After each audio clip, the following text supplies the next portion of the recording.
I live in Vancouver. Some people live in Halifax and Calgary, and all of these people who live in these places are different.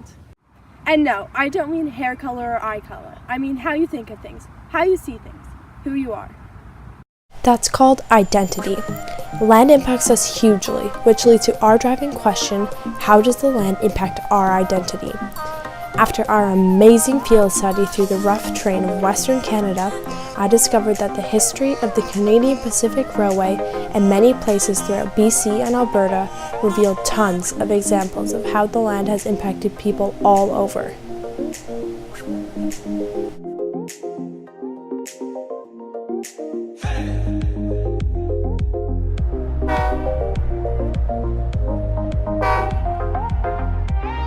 The Canadian Pacific Railway was a railroad built to unite the two sides of Canada from east to west. But throughout the many different parts of the railway, such as the last spike in the Othello tunnels, you will realize it has done more than that for the geography of Canada.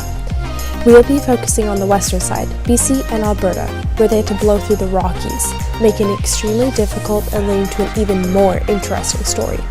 The CPR has been a huge impact on Canadians' identity for many reasons, so let's look at a few.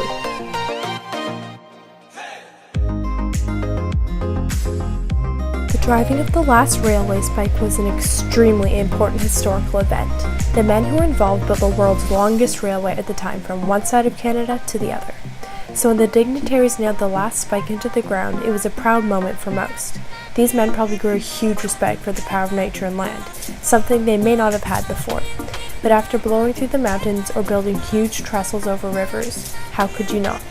Craigellachie will forever have changed the lives of these men. It was a finish line for them.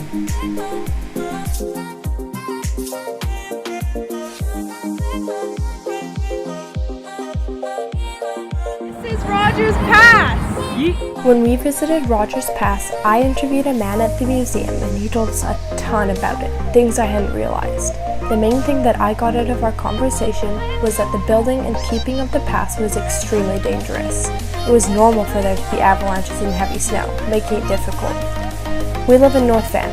Part of our identity is the mountains and the snow, but it has a positive impact on us. Because there isn't too much of it, we are able to do things like ski, allowing us to enjoy our surroundings. But for the men in avalanche control and the ones working on the railroad, it certainly was not a walk in the park at the first sign of snowfall.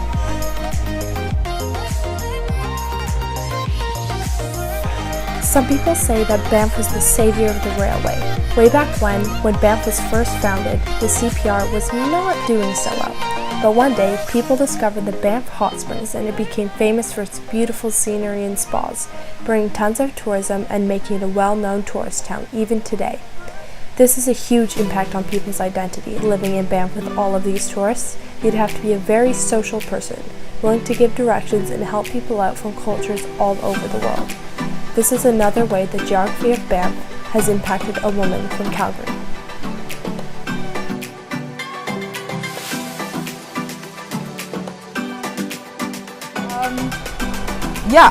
This past summer I took a job tree planting, which is like insane, and I probably wouldn't have done it if I didn't like hiking or the outdoors. I've heard about that before. Yeah, I actually used to hate hiking. I thought, like, when I was a kid and my mom would take me, it was just like a chore that I had to do, like I didn't enjoy it. It was only in the past couple of years that I actually started really getting into it. That's really cool.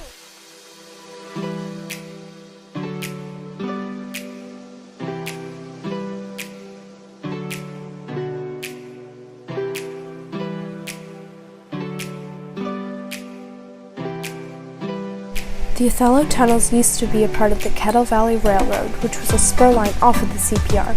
The Kettle Valley Railway was built for people in southern BC that had valuable minerals as well. It was used for many years, but was extremely dangerous. But as well as dangerous, it was also very expensive to maintain, so they decided to take it out. The Kettle Valley Railroad and Othello tunnels changed how goods were transported to the western side of Canada, giving tons of people jobs and the ability to travel to other parts of Canada, impacting people greatly when it shut down.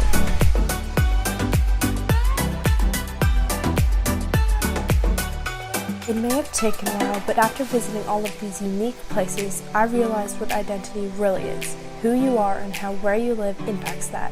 So many things, in fact everything around you changes you, your friends, family and experiences. But the most important is the geography, climate and land.